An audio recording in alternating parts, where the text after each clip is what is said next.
நம்ம அழைப்பிற்கு இணங்கி வருகின்ற துணை கண்காணிப்பாளர் அவர்களுக்கு நமது பள்ளியின் சார்பாக நன்றியை தெரிவித்து இந்த பொன்னாடை அணிவிக்கிறேன்.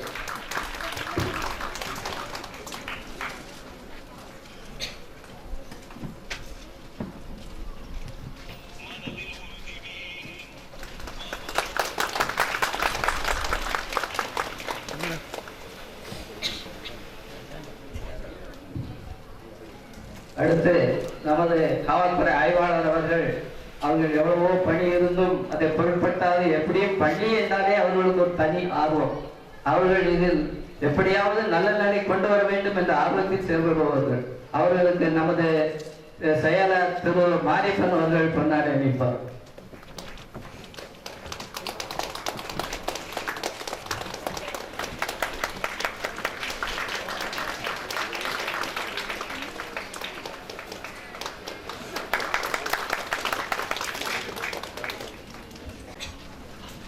மற்றும் கமிட்டி உறுப்பினர் அனைவருக்கும் நன்றி தெரிவித்து இந்த விழாவில் சிறிய உரையை நிகழ்த்துகிறேன்.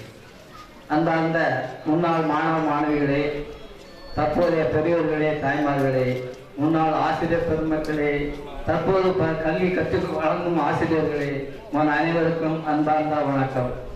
நமது அழைப்பிற்கிணங்கி வந்தது என்றுள்ள நமது பெரிய துணை கண்காணிப்பாளர் அவர்களையும் வருகிறவர்கள் வரவேற்கிறேன்.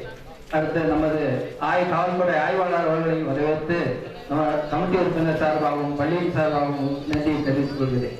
மேலும் இந்த விழாவானது நமக்கு ஒரு கிடைக்காத ஒரு பெரிய பொக்கிஷம்.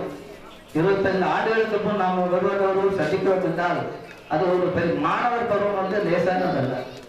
அந்த பருவத்தில் நாம் எல்லாத்தையுமே மறந்து செயல்படக்கூடிய காலம். இப்பொழுது நமக்கு பல பிரச்சனைகள் வரக்கூடிய காலம். பெரியவர்கள் ஆகிவிட்டால் பிள்ளைகள் படிக்க வைக்க வேண்டும், பிள்ளைகளை நல்லபடியாக வளர்க்க வேண்டும் என்ற நோக்கத்தோடு செயல்படுவதாகும். இப்ப நம்ம எல்லாம் ஒருத்தருக்கு இணைஞ்சு இப்ப பேசுறோம்னா பல விஷயங்களை நம்ம ஒருத்தருக்கு பகிர்ந்துக்கலாம். இந்த மாதிரி சந்தர்ப்ப சூழ்நிலை அமையணும் அப்படின்னு நிறைய இடங்கள்ல விரும்புறாங்க. இந்த மாதிரி நம்ம விரும்பி இப்படி வந்தமைக்கு உங்களுக்கு என் மனதார பாராட்டி நன்றி தெரிவித்துக் கொண்டு இந்த சிறிய உரையை முடித்துக் கொள்கிறேன். நன்றி, வணக்கம். துணை கண்காணிப்பாளர் அவர்கள் உங்களுடைய சிறு உரையாற்றுவார். சேனை தலைவர் மேல்நிலைப் பள்ளியிலே ஒரு அருமையான விழா. இது சம்பிரதாயத்திற்கோ சடங்கிற்காக நடத்தக்கூடிய விழாவாக நான் கருதுகிறேன். மாறாக ஒரு உணர்வுபூர்வமான ஒரு உறவுகளின் கூட்டு நிகழ்வாகத்தான் இதை நான் கருதுகிறேன். இந்த நல்ல நிகழ்வுக்கு ஏற்பாடு செய்த சேனை தலைவருடைய பள்ளியினுடைய அந்த அறக்கட்டளையுடைய நிர்வாகிகள் அத்துணை பேருக்கும், குறிப்பாக இந்த பள்ளியினுடைய தலைமை ஆசிரியர், இருபால் ஆசிரியர்கள் மக்கள் மற்றும் இந்த நிகழ்விலே கலந்து கொண்டு எங்கள் துறையை சார்ந்த அன்பு சகோதரர் ராணிவேல் மற்றும் இந்த ஊரை சேர்ந்த அத்துணை பெரியோர்கள், தாய்மார்கள், உங்கள் அத்துணை பேருக்கும் நான் சார்ந்த தமிழக காவல்துறை சார்பாக முதற்கண் எங்களுடைய பணிவான வணக்கத்தை தெரிவித்துக் கொள்கிறோம். இன்றைக்கு இந்த காலகட்டத்திலே எல்லாம் பகட்டான உலகமாக மாறி வருகிற சூழலிலே ஒரு 25 வருடங்களுக்கு முன்பு இந்த பள்ளியிலே மாணவ மணிகளாக படித்து இன்றைக்கு பல்வேறு பரிணாமங்களிலே உருப்பெற்று இன்றைக்கு உள்ள சூழ்நிலையிலே நாம் மீண்டும் சந்திக்கிறோம். அந்த சந்திப்பு நிகழ்ச்சிக்கு ஏற்பாடு செய்வோம் என்று சொல்கின்ற பொழுது அதை வார்த்தைகளால் விவரிக்க முடியாது. என்று சொன்னால் நான் 83, 86 வருடத்திலே சென்னை சட்டக்கல்லூரியிலே படித்த ஒரு நிகழ்வு. கிட்டத்தட்ட ஒரு 9 வருடங்களாக எங்களுடைய முன்னாள் மாணவர்கள், எங்களுடைய பேட்ச்மெண்ட் அத்துணை பேரும் நேரம் கிடைக்கும் போதெல்லாம் சந்திக்கக்கூடிய ஒரு நிகழ்வு நடைபெற்றது. இந்த 9 வருடத்திலே ஒரு வருடம் மட்டும்தான் அந்த நிகழ்வில் நான் கலந்து கொள்ளக்கூடிய ஒரு எனக்கு பாக்கியம் கிடைத்தது. காரணம், நான் சார்ந்த காவல்துறையுடைய பணி. கடந்த வருடம் நான் திண்டுக்கல் மாவட்டத்தில் பணிபுரிகின்ற பொழுது என்னிடம் நண்பர்கள் தொடர்பு கொண்டு கொடைக்கானலிலே ஒரு கெட்டுக்குதிரை வைக்க வேண்டும் என்று சொன்னார்கள். அதை என்னுடைய பிராயச்சித்தமாக, என்னுடைய வரப்பிரசாதமாக நான் ஏற்றுக்கொண்டு கொடைக்கானலிலே என்னுடைய நண்பர்கள் நாங்கள் 3 வருடம் ஒன்றாக படித்த அந்த அத்துணை நண்பர்களையும் வரவழைத்து பல்வேறு உயர்நிலையில் உள்ளவர்களும் அன்றைக்கு நாங்கள் சந்தித்தோம். அன்றைக்கு சந்திக்கின்ற பொழுது என்னுடன் படித்த நண்பர்கள் இன்றைக்கு பெருமையோடு சொல்லிக் கொள்வேன், தமிழக அரசிலே மாண்புமிகு மீன்வளத்துறை அமைச்சர் ஜெயக்குமார் என்னுடன் படித்த நண்பர், மாண்புமிகு உயர்நீதிமன்றத்திலே நீதியரசர்களாக கோலோச்சி வருகின்ற மாண்புமிகு சேஷசாயி, சிவஞானம், பவானி சுப்ராயன், துரைசாமி இவர்களெல்லாம் என்னுடன் படித்த நண்பர்கள்.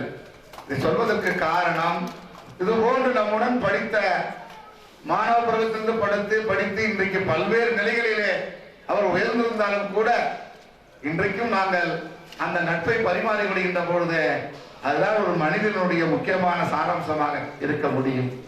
இந்த மூச்சு காற்று இருக்கும் வரையில் தான் இந்த மனிதனுடைய செயல்பாடு எல்லாம். இந்த செயல்பாடு மூச்சு காற்று எப்பொழுது யாருக்கு எப்பொழுது நம்மை விட்டு போகும் என்பது யாருக்கும் தெரியாத ஒரு விஷயம். அப்படி இருக்கின்ற பொழுது அந்த மூச்சு காற்றிலிருந்து உயிரோடு மனிதன் என்று வாழ்கின்ற பொழுது இது போன்ற நிகழ்வுகளை எல்லாம் நாம் நடத்தி அதிலே நாம் லயிக்கவில்லை என்று சொன்னால் நாம் வாழ்ந்ததற்கு அர்த்தம் இல்லாமல்தான் இருக்க முடியும். உண்மையிலேயே நான் இந்த நேரத்தில் எனக்கு மனதில் பட்ட எங்க கெட்டுவதில் சொன்ன அதே கருத்தை நான் இங்கு சொல்வதற்கு ஆசைப்படுகிறேன்.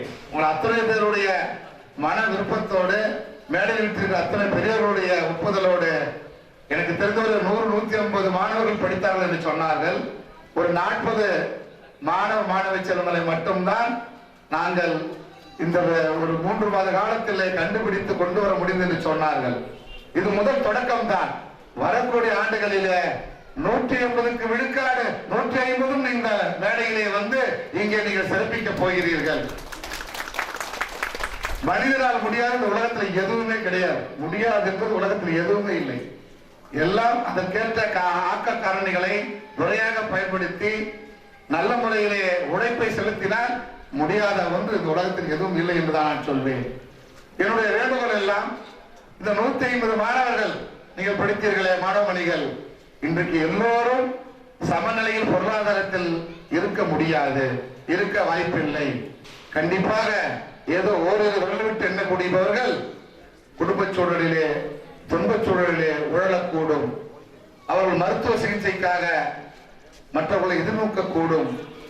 தன்னுடைய குழந்தைகளுடைய கல்வி வளர்ச்சிக்காக மற்றவர்களை எதிர்நோக்கக்கூடும். அன்போடு கேட்டுக்கொள்கிறேன், இன்றையிலிருந்து ஒரு நிதியை நீங்கள் ஆரம்பிக்க வேண்டும்.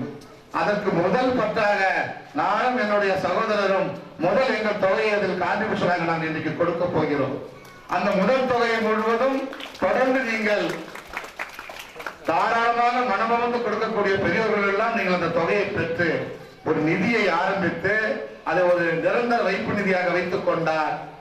தேடி பிடித்து உண்மையிலேயே அவங்க கஷ்டத்தில் இருக்கிறார்கள், வறுமையில் இருக்கிறார்கள் என்று சொன்னால் படிப்பதற்கு சற்று உதவியை நாம் கொடுக்கலாம். இதுதான் ஒரு மனித பண்பாடு. நாம் இப்படி ஒருங்கிணைந்து மீண்டும் சந்திக்கிறோம். மதியம் ஒரு அருமையான ஒரு லஞ்ச் சாப்பிடுகிறோம், மனமிட்டு பேசுகிறோம், பின்பு சென்று விடுகிறோம் என்று இல்லாமல் இந்த நிகழ்வை ஒரு நல்ல நிகழ்வாக, ஒரு அர்த்தமுள்ள நிகழ்வாக மாற்றி காட்ட வேண்டும். நாம் மற்றவர்களுக்கு உதாரணமாக இருக்க வேண்டும் என்றுதான் சொல்வேன். இன்றைக்கு நகரங்கள் வளர்ந்து கொண்ட நகரங்களில் எல்லாம் காஸ்மோபாலிட்டன் என்று சொல்வார்கள். அவர்கள் எல்லாம் பாத்தீங்கன்னா லட்சக்கணக்கில் சம்பாதிக்கிறவங்க, கோடிக்கணக்கு டர்ன் ஓவர் போறவங்க, விலை உயர்ந்த 5 ஸ்டார் ஹோட்டல் நடத்துவாங்க. அது நமக்கு தேவையில்லை. இது சிறிய விழா தான், ஆனா சீரிய விழா, இது சிறப்பான விழா. இந்த கூட்டம் குறைவா இருக்கலாம், குறைவான கூட்டம் இருந்தாலும் கொள்கை பிடிப்புள்ள அன்பு பிடிப்புள்ள கூட்டம். இந்த கூட்டம் நிறைவாக வேண்டும் என்று சொன்னால் நமக்குள் இன்றைக்கு கலந்து பேசி மீதமுள்ள மற்ற மாணவ மாணவிகளையும் நீங்கள் கண்டுபிடிக்க வேண்டும். அதற்கு காவல்துறை ஏதாவது உங்களை ஒத்துழைக்க வேண்டும் என்று சொன்னால் முழு மனதோடு நாங்கள் ஒத்துழைப்பு கொடுக்க தயாராக இருக்கிறோம். தமிழகத்துக்கு அந்த மூடை கொடுக்காக இருந்தாலும் சரி, நீங்கள் முகவரியை கொடுத்து விட்டால் போதும், அவருடைய முழு விவரங்களை நாங்கள் பெற்றுத் தருவோம். ஆக வரக்கூடிய காலங்களிலே இந்த நாங்கள் அடுத்த வருடம் இங்கு இருக்கிறோமோ இல்லையோ, எங்கிருந்தாலும் இந்த நிகழ்விற்கு வரக்கூடிய ஒரு பாசம், வரக்கூடிய ஒரு நேசம் எங்களுக்கு உள்ளது. ஒரு காலத்தில் காவல்துறைன்னு சொன்ன ஏதோ கடந்த தூரத்துல நின்றுகிட்டு சும்மா பந்தோபஸ்து கொடுக்கறது, பிரச்சனை வந்தா அரெஸ்ட் பண்றது, இதெல்லாம் போயே போச்சு. இன்றைக்கு காவல்துறையும் மற்ற துறைகளைப் போலவே இந்த மக்களுக்காக உண்மையாகவே மக்களின் முன்னேற்றத்திற்கு உழைப்பதற்காகத்தான் நாங்கள் இருக்கிறோம் என்பதை இன்றைக்கு நான் நிரூபித்து வருகிறோம். இது வெறும் வார்த்தைகள் அல்ல. இன்றைக்கு கூட அருமை தம்பி ஆடிவேன், எனக்கு நான் 10-15 வருடங்களுக்கு முன்பு இந்த மண்ணிலே நான் உதவியாளராக இருந்தவன், ஆய்வாளராகவும் திரும்ப இருந்தவன். எனக்கும் இந்த மண்ணிற்கு ஒரு தொடர்பு உண்டு. அது இங்குள்ள பெரியவர்களுக்கு தெரியும். நான் பிறந்தது கடலூர் மாவட்டமாக இருந்தாலும் கூட என்னை தத்தெடுத்துக் கொண்டு மருமகனாக அழகு பார்த்த இந்த மண், இந்த ஊரில் உள்ள இந்த புலிகுடியை சேர்ந்த அவருடைய பேத்தியை தான் நான் திருமணம் செய்து கொண்டுள்ளேன். ஆக இந்த மண்ணுக்கும் எனக்கு ஒரு உறவு உள்ளது, இந்த மண்ணுக்கும் எனக்கு ஒரு பிடிப்பு உள்ளது. ஆகவே தான் சொல்கிறேன், இந்த கான்ட்ரிபியூஷன் யாராவது உங்களுக்குள் ஒரு தலைவரை நீங்கள் தேர்ந்தெடுத்துக் கொண்டு அந்த தொகையை, வரக்கூடிய தொகையை ஒரு நிரந்தர வைப்பு நிதியாக வைத்துக் கொண்டு, அதாவது பொண்ணு வைக்கிற இடத்துல பூ வைக்கணும்னு சொல்லுவாங்களே, நம்மால் முழுவதும் உதவி செய்யவில்லை என்று சொன்னாலும் கூட பரவாயில்லை, ஏதோ நம்மால் முடிந்த ஒரு தொகையை அவர்களுக்கு சென்று கொடுக்க வேண்டும். அதுதான் எனக்கு இந்த நிகழ்வு நடத்துவதற்கு ஒரு அச்சாரமாக இருக்க முடியும் என்பதை சொல்லி, அதுக்கு எந்த விதத்திலும் நாங்கள் உதவி என்பது சொல்வதை விட எங்களுடைய கடமையை செய்வதற்கு நாங்கள் தயாராக இருக்கிறோம். அந்த வகையிலே வந்துள்ள அருமையான பல வடுகளை கடந்து இன்றைக்கு மாணவ மாணவி பருவத்தில் இருந்து இன்றைக்கு உங்களுக்கு பிறந்த குழந்தைகளை மாணவ மாணவியாக அனுபவிக்கக்கூடிய ஒரு குடும்பத்தினராக வந்துள்ளீர்கள். உண்மையிலேயே எவ்வளவு சிரமம் உங்களுக்கு இருக்கும் என்று எனக்கு தெரியும். இவ்வளவு காலம் கடந்து அடைத்தார்கள் என்று சொல்லி பல்வேறு வெளியூர்களும் வந்துள்ளார்கள் என்று கேள்விப்பட்டு, உண்மையிலேயே நீங்கள் வாழ்க்கையை அனுபவத்தை உணர்ந்த பெரியோர்கள் என்றுதான் நான் சொல்ல வேண்டும். இந்த ஒரு குறிப்பிட்ட ஒரு நாளில் பெரிதாக நாம் எதுவும் வீட்டில் இருந்து சாய்த்து விட முடியாது.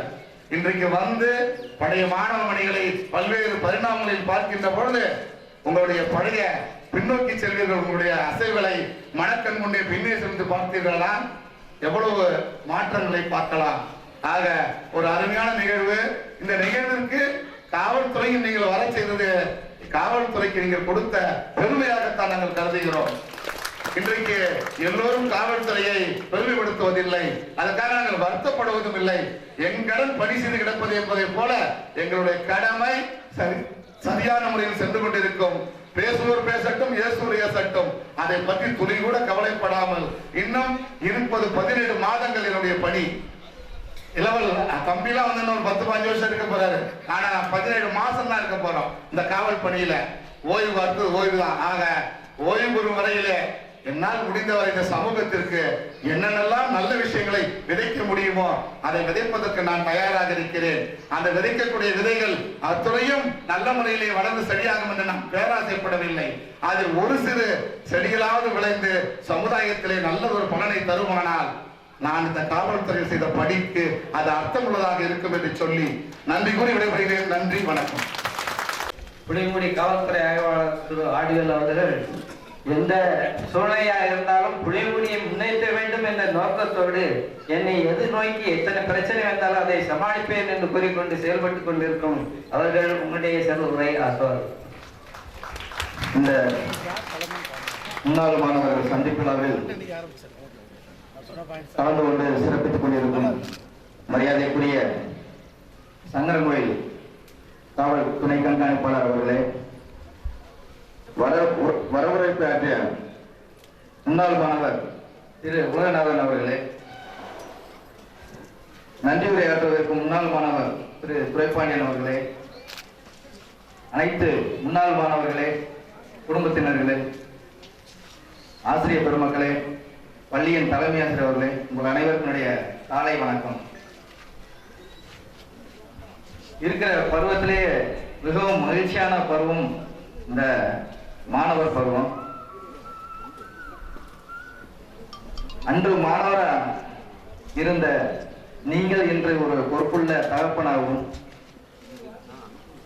பொறுப்புள்ள அன்னையாகவும் வந்து அமர்ந்திருக்கிறீர்கள்.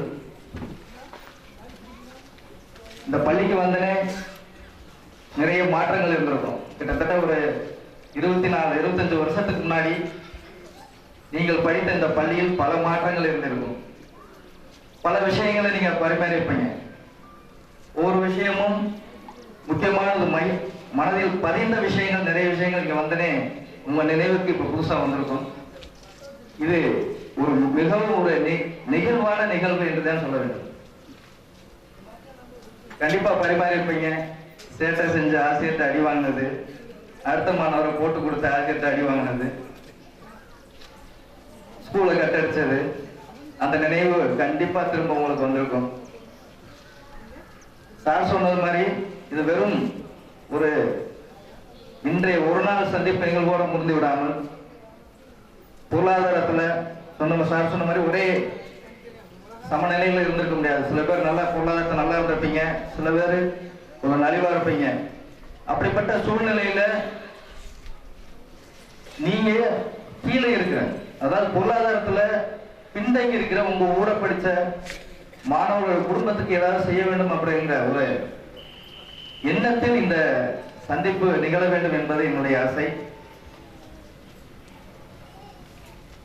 கிட்டத்தட்ட நானும் ஆக்சுவலா இது 94, நான் 92லயே முடிச்சிட்டேன். எனக்கு இளையவங்க தான் நீங்க. என்ன ஒண்ணு, 92ல என்னுடைய பள்ளியை விட்டு வெளியில வந்தேன், 96ல என்னுடைய காலேஜை விட்டு வெளியில வந்தேன். ஆனா திரும்ப அந்த பள்ளிக்கோ அந்த காலேஜ்லயோ என்னுடைய காலடி படல திரும்ப. ஏன்னா அந்த வாய்ப்பு எனக்கு கிடைக்கல. இன்னைக்கு அந்த வாய்ப்பு உங்களுக்கு கிடைச்சிருக்குன்னா உண்மையிலே மிகவும் ஒரு மகிழ்ச்சியான ஒரு தருணம். ஏன்னா நிறைய பேர் இதுல நல்ல ஒரு அதிகாரியா இருக்கலாம், தொழில் ரீதியா ஒரு பெரிய லெவல்ல இருக்கலாம், மிகவும் ஒரு பிஸியான சூழ்நிலையிலும் குடும்பத்தோட இன்னைக்கு சந்திக்க வேண்டும் அப்படிங்கிறது பல விஷயங்களை விட்டுட்டு செஞ்சுட்டு இன்னைக்கு சந்திக்கணும்ன்ற ஒரு நல்ல எண்ணத்தோட இன்னைக்கு நீங்க கூடி இருக்கிறீங்க. இந்த வாய்ப்பை தான் நான் கிட்டத்தட்ட ஒரு 5 வருஷமா எனக்கு ஏற்படுத்திக்கலாம்னு வாங்குறேன். அதுக்கு ஒரு வாய்ப்பே கிடைக்காம இருக்கு. எங்களை பொறுத்தவரை ஒரு